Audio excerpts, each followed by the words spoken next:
नमस्ते। पटना दूरदर्शन के विशेष कार्यक्रम में आप सब लोगों को प्रणाम। आज 11 अक्टूबर है। आज ही के दिन 1902 ईस्वी को सीताब्दियारा में जयप्रकाश नारायण जी का जन्म हुआ था। जयप्रकाश जी का पूरा जीवन आम आदमी की स्वतंत्रता और समानता सुनिश्चित करने में बीता। वे किसी एक वाद से बंधे नहीं रहे। पूरी जिंदगी उन्होंने किसी तरह की नाइंसाफ़ी को बर्दाश्त नहीं किया। अमेरिका से पढ़ाई करने के बाद 1929 ईस्वी में भारत आए और तब से लेकर जीवन के अंतिम समय तक जन अधिकार के लिए उन्होंने संघर्ष किया। कराची कांग्रेस से लेकर 1955-54 ईस्वी तक जयप्रकाश ने समाजवाद को गढ़ने, इसे निखारने और लोगों को इससे जोड़ने का काम किया। वे चाहते थे कि समाजवाद के विदेशी सिद्धांत में गांधी के समाजवाद को जोड़ करके लोगों में लोकप्रिय बना जाए। आइए जयप्रकाश के जीवन पर आधारित एक लघु वृत्त चित्र हम लोग देखते हैं।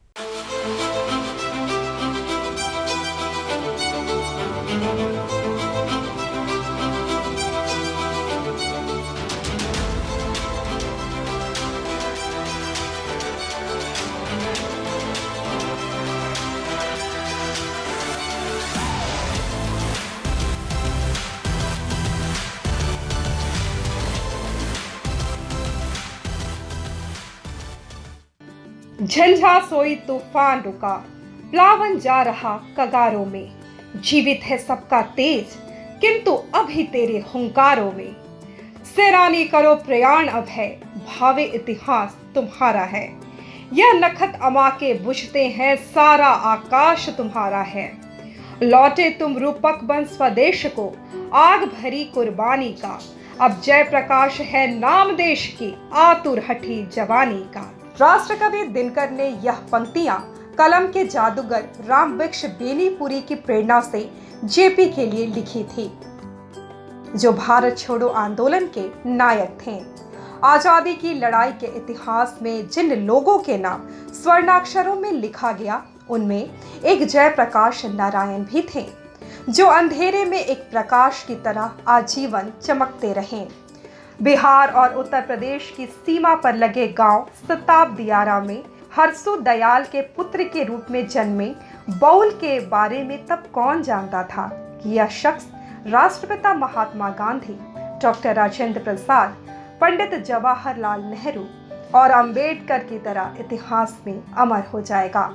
बउल उनका पुकार नाम था, क्योंकि 4 साल तक उनके दांत नहीं निकले और बिना दांत वाले बच्चों को बउल ही कहा जाता है। बउल से जयप्रकाश और जयप्रकाश से जेपी और जेपी से लोकनायक जयप्रकाश नारायण बनने की कथा कम दिलचस्प नहीं है। महात्मा गांधी के बाद अगर भारतीय राजनीति में सबसे अधिक रचनात्मक प्रयोग किसी ने किया तो वह जयप्रकाश नारायण ही थे।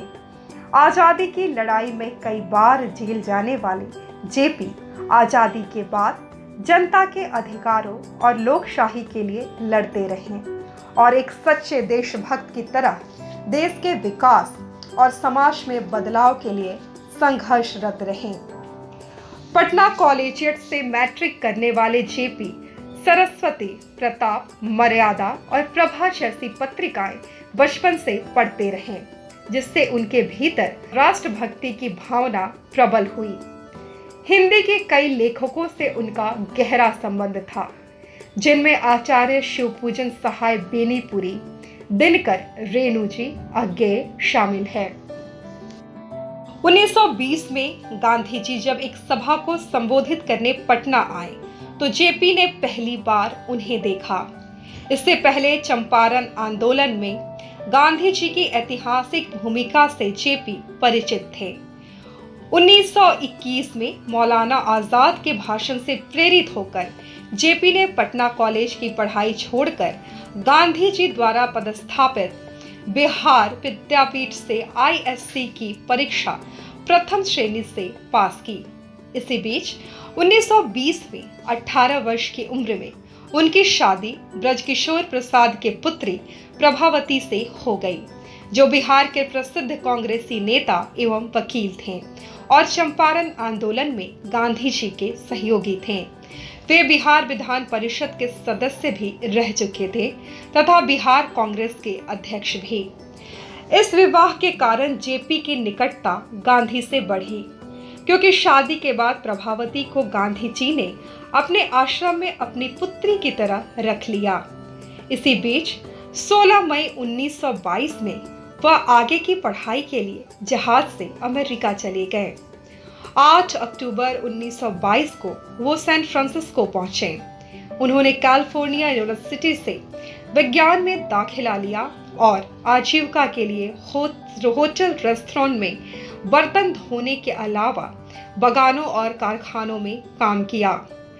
कैलिफोर्निया विश्वविद्यालय की फीस बहुत बढ़ने से वे आयोवा विश्वविद्यालय चले गए, जहां फीस 1/4 कम थी। 1923 से 24 तक 2 सत्रों में पढ़ाई के बाद वे विस्कॉन्सिन विश्वविद्यालय चले गए। आयोवा में ही जेपी के नाम से मशहूर हुए। विस्कॉन्सिन में वे मार्क्सवाद से गहरे प्रभावित हुए और वे कट्टर मार्क्सवादी बनकर 1929 के नवंबर में भारत लौटे। भारत लौटने पर जेपी की पहली मुलाकात गांधी से वर्धा में हुई। यही जवाहरलाल नेहरू से उनकी पहली भेंट हुई और आजीवन मित्रता बनी रही। यद्यपि कई मुद्दों पर वह नेहरू से असहमत भी रहे। जब जेपी अमेरिका में थे तभी प्रभावती ने ब्रह्मचर्य का फैसला ले लिया। इस मुद्दे पर जेपी और गांधी जी में पत्राचार भी हुआ, क्योंकि जेपी इसके पक्ष में नहीं थे।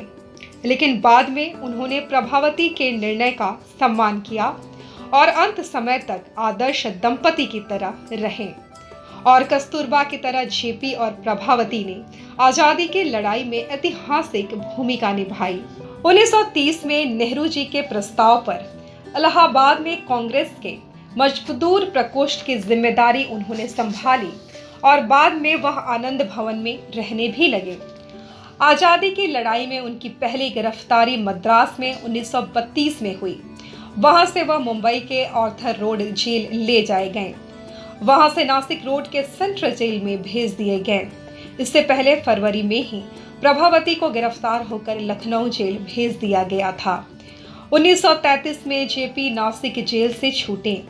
इसी जेल में कांग्रेस सोशलिस्ट पार्टी के गठन की बात हुई और 1934 में 17 मई को पटना के अंजुमन इस्लामिया हॉल में समाजवादियों का पहला सम्मेलन आचार्य नरेंद्र देव की अध्यक्षता में हुआ और कांग्रेस समाजवादी पार्टी का गठन हुआ। जेपी संयुक्त संगठन मंत्री नियुक्त हुए। बाद में वह इस पार्टी के महासचिव भी बनाए गए। 18 फरवरी 1940 को जेपी जमशेदपुर में भाषण देने पर गिरफ्तार कर लिए गए और 1940 के अंत में रिहा कर दिए गए। फिर 23 अप्रैल 1941 को मुंबई में गिरफ्तार कर राजस्थान के देवली कैंप में भेज दिए गए। वहां से वह हजारीबाग जेल भेज दिए गए। इस जेल में रामवृक्ष बेनीपुरी, रामानंद तिवारी, जगदीश भाई, योगेंद्र शुक्ला, रामानंदन मिश्र, सूरज नारायण सिंह आदि बंद थे। दिवाली के दिन जेपी के जेल से भागने की योजना बेनीपुरी ने बताई और जेपी समेत 6 कैदी आधी रात जेल से भाग गए। ब्रिटिश सरकार ने इन्हें पकड़ने के लिए 5,000 और जेपी को पकड़ने के लिए 10,000 रुपए का इनाम रखा, जो उस जमाने में बहुत बड़ी रकम थी। जेपी भूमिगत होकर इधर उधर छिपते रहे, पर 18 सितंबर 1943 को अमृतसर स्टेशन पर वे गिरफ्तार कर लाहौर किले जेल में भेज दिए गए। यहाँ उन पर बहुत अत्याचार हुआ और वे आगरा जेल में भेज दिए गए। उस जेल में लोहिया भी बंद थे।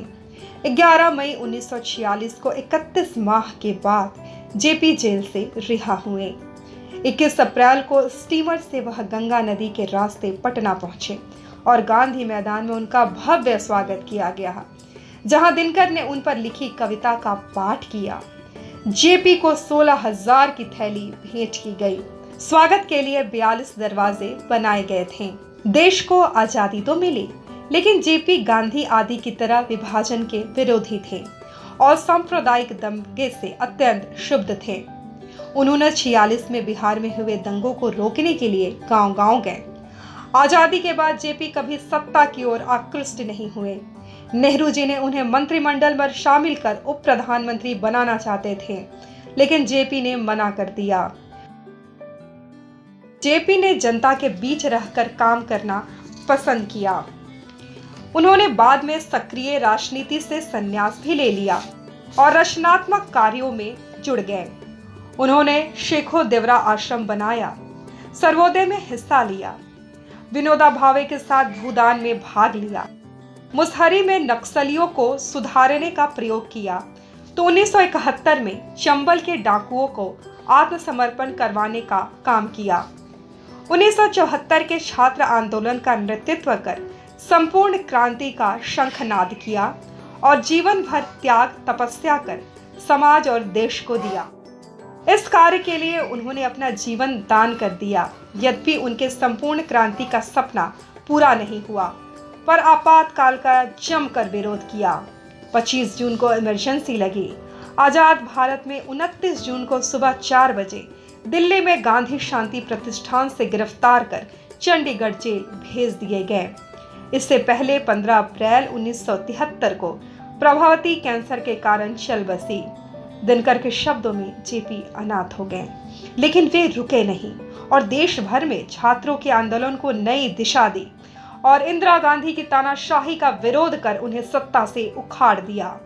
9 अप्रैल को पटना के गांधी मैदान में उन्हें लोकनायक की उपाधि दी गई और वे लोकनायक जयप्रकाश नारायण बन गए। 4 नवंबर को उन पर पटना में इनकम टैक्स चौराहे पर लाठी से प्रहार भी किया गया, जो लोकतंत्र का प्रहार कहा गया। आपातकाल के बाद 1977 में जनता पार्टी की सरकार बनी, पर तब जेपी अधिक अस्वस्थ रहने लगे। मुंबई के जसलोक अस्पताल में उनकी डायलिसिस होने लगी। वे मधुमेह के भी रोगी थे और 8 अक्टूबर 1989 को वे महाप्रयाण कर चले गए। इस तरह लोकतंत्र का एक प्रहरी, भारतीय राजनीति का एक सितारा और स्वप्नदर्शी हमेशा के लिए चला गया। आज हमारे लिए यह गौरव का विषय है कि हमारे स्टूडियो में महान समाजवादी और जयप्रकाश आंदोलन के प्रखर नेता श्री शिवानंद तिवारी साहब पधारे हैं। हम उनका स्वागत करते हैं। शिवानंद तिवारी साहब किसी परिचय के मोहताज नहीं हैं। बिहार के पूर्व मंत्री, राज्यसभा के सदस्य और बिहार विधानसभा में कई बार सदस्य रह चुके हैं। इनकी गिनती समाज के चंद उन बुद्धिजीवियों में की जाती है जिन्होंने छात्र आंदोलन से लेकर समाजवादी आंदोलनों में भाग लिया है। आप जयप्रकाश नारायण के अत्यंत निकटतम सहयोगी रहे हैं। आज हम इनसे जयप्रकाश नारायण के जीवन और दर्शन के बारे में कुछ जानकारी चाहेंगे। जयप्रकाश नारायण साहब की शिक्षा, स्कूली शिक्षा पटना में हुई। 1919 ईस्वी में उन्होंने पटना कॉलेज में साइंस विषय को लेकर पढ़ाई आरंभ किया। फिर गांधी जी के आह्वान पर उन्होंने अपनी पढ़ाई छोड़ दी, बिहार विद्यापीठ में नामांकन करवाया। 1922 में अमेरिका गए और वहां पर कैलिफोर्निया, आयोवा, विस्किंसन और ओहियो विश्वविद्यालय में पढ़ाई किया। एक छात्र के रूप में आप जयप्रकाश नारायण को किस प्रकार रेखांकित करते हैं?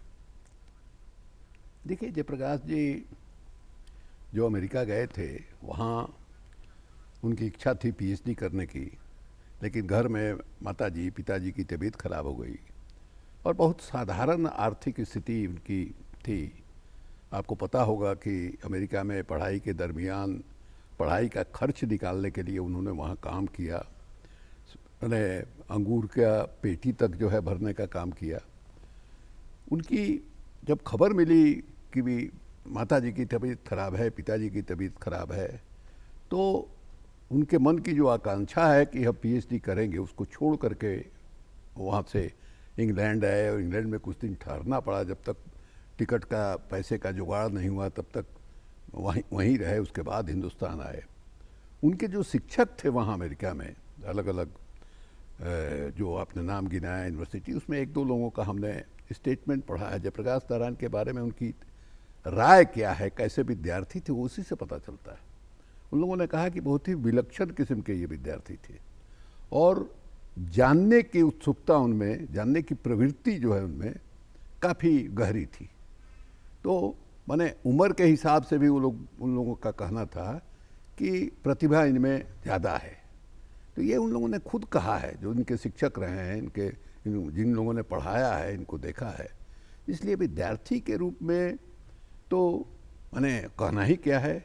इंग्लैंड आए तो वहाँ वामपंथी धारा मजबूत थी, उसके भी प्रभाव में आए और वहाँ उन्होंने मार्क्सिज्म पर गहरा अध्ययन किया और मार्क्सवाद से बहुत प्रभावित हुए वो।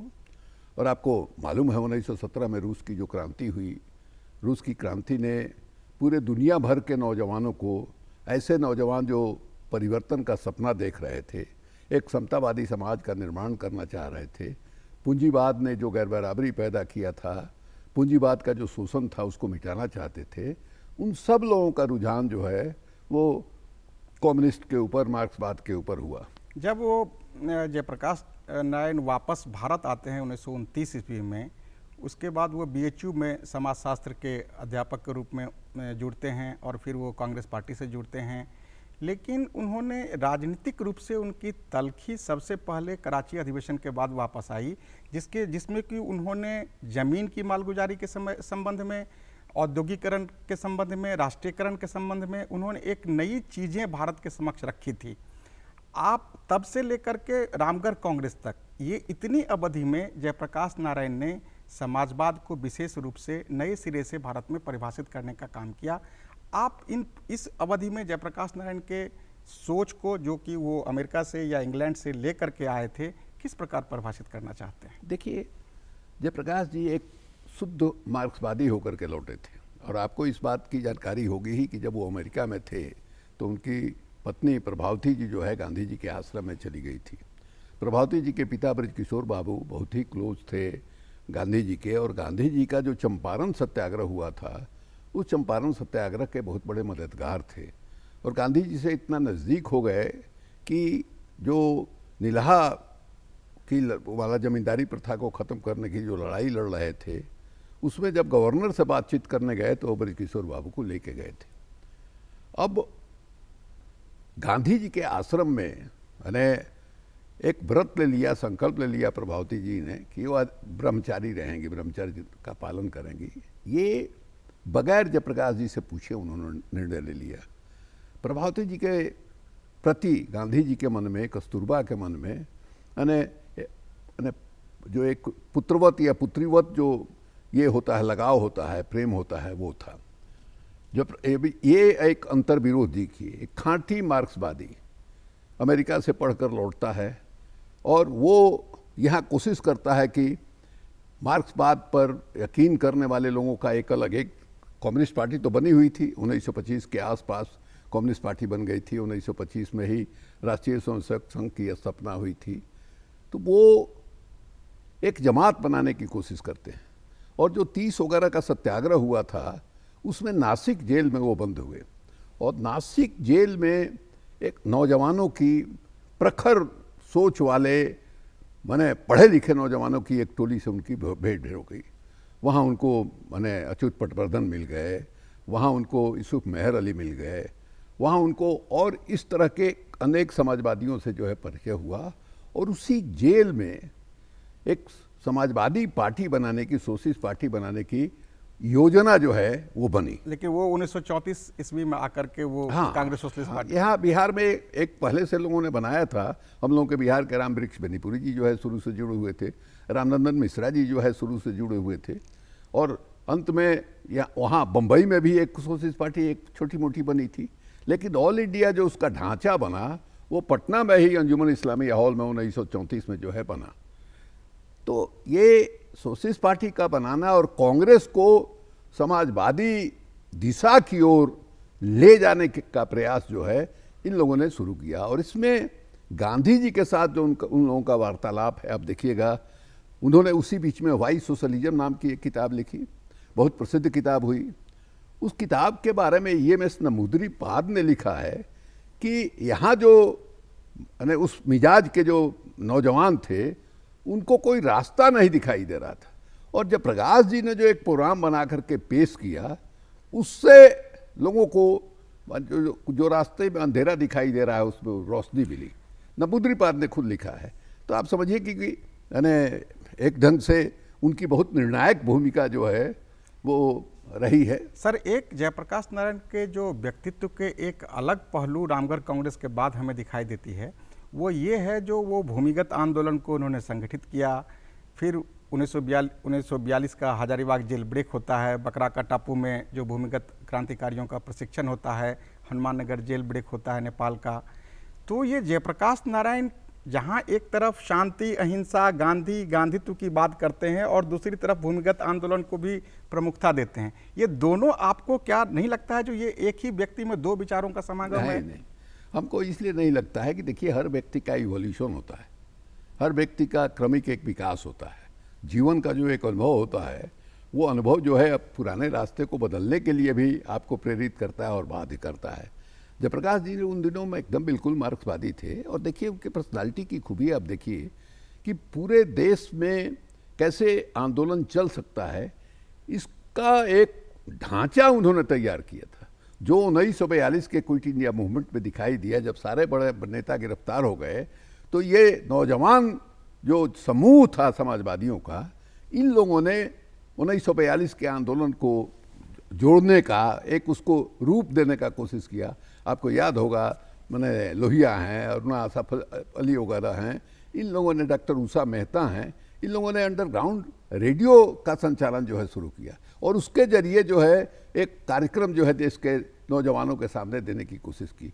तो ये उस समय तक एक उनके पर्सनालिटी को दर्शाता है। हम एक बार तमिलनाडु गए, मद्रास में हमने देखा कि जयप्रकाश जी के नाम पर एक पार्क बना हुआ है। तो नेहरू के बाद माने उत्तर भारत के एकमात्र नेता जयप्रकाश जी थे जिनका स्टेचर जो है वो ऑल इंडिया बन गया था, पूरे देश में उनको लोग जानने लगे थे।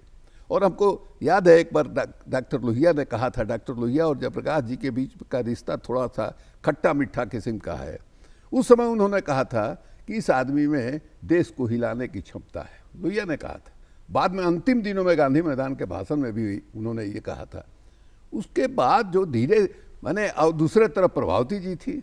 अब गांधी जी के लौट करके जब आए, इनको मालूम हुआ कि प्रभावती जी ने इस तरह का व्रत लिया है, तो गांधी जी ने जेपी को कह दिया कि तुम दूसरी शादी कर ले सकते हो, है ना, तुम्हारे सहमति के बगैर इसने जो इतना बड़ा संकल्प ले लिया है, तुम मतलब तुम वो नहीं कर सकते हो, तो तुम दूसरी शादी कर लो। तो बड़ा ये थोड़ा इनको धक्का लगा कि इस तरह की बात जो है कर रहे हैं। प्रभावती जी लगातार इस प्रयास में लगी रही कि जेपी का जो है रुझान इस तरफ हो, यानी गांधी के तरफ हो। 1952 के चुनाव के बाद उन्होंने बहुत प्रसिद्ध घटना है, उन्होंने एक लेटर लिखा, सार्वजनिक पत्र लिखा, जिसमें कहा था इंसेंटिव ऑफ फॉर गुडनेस। अच्छाई की प्रेरणा जो है उनको लग रहा था कि जो भौतिकवाद है इससे मिलने वाला नहीं है। धर्म भी इस मामले में मैंने कहीं मददगार नहीं कर रहा है, और न समाज इस मामले में मददगार का है। तो उन्होंने, इसको हम पूरा कर ले 1 मिनट में, उन्होंने भौतिकवाद को छोड़ा था उसी समय, और डायलेक्टिक्स को कहा था कि नहीं, उस पर हम यकीन करेंगे, लेकिन भौतिकवाद में अच्छाई की प्रेरणा नहीं मिलती है। और उनका रुझान जो है धीरे धीरे सर्वोदय आंदोलन की तरफ होता है। सर, आप छात्र आंदोलन के बड़े नायक रहे हैं, और जयप्रकाश नारायण के दूसरा पहलू जो आज की पीढ़ी समझती है, जो जयप्रकाश नारायण ने इमरजेंसी का विरोध किया था, छात्र आंदोलन का नेतृत्व दिया था, आप जयप्रकाश नारायण के उस नेतृत्व गुण को किस प्रकार याद करते हैं? देखिए, हम लोगों ने 1942 को तो देखा नहीं है। 1942 के क्रांति का नायक उनको माना जाता था, लेकिन उस 1974 में जो हम लोगों ने देखा, धर्मवीर भारती की जो कविता है कि एक 74 बरस का बूढ़ा जो है सड़क पर निकला है, उसमें हम लोगों को 1942 के क्रांति के नायक जयप्रकाश नारायण की झलक जो है दिखाई दी थी। अगर आपको वक्त हो तो हम 2 घटना बताना चाहेंगे। एक तो इनकम टैक्स गोलंबर पर जो जयप्रकाश जी की मूर्ति लगी थी 4 नवंबर को, उसमें हम खुशकिस्मत हैं कि हम उसमें शामिल थे, और हमने पूरे एपिसोड को देखा था। खास करके महिला चरखा समिति से क्या नाम है, गांधी संग्रहालय से निकल करके आए थे, राजस्थान होटल के पास जो है उनके साथ शामिल हुए। यहाँ जब हम लोग आए, आपको डकबंगला चौराहे के पास जो पेट्रोल पंप था, उस पर पुलिस ने बैरिकेड लगाया था, और बैरिकेड लगाया था तो लड़कों ने कोशिश किया उसको तोड़ने के लिए। उनके जीप के आगे पीछे चारों तरफ लड़के थे, लाठीचार्ज हो गया।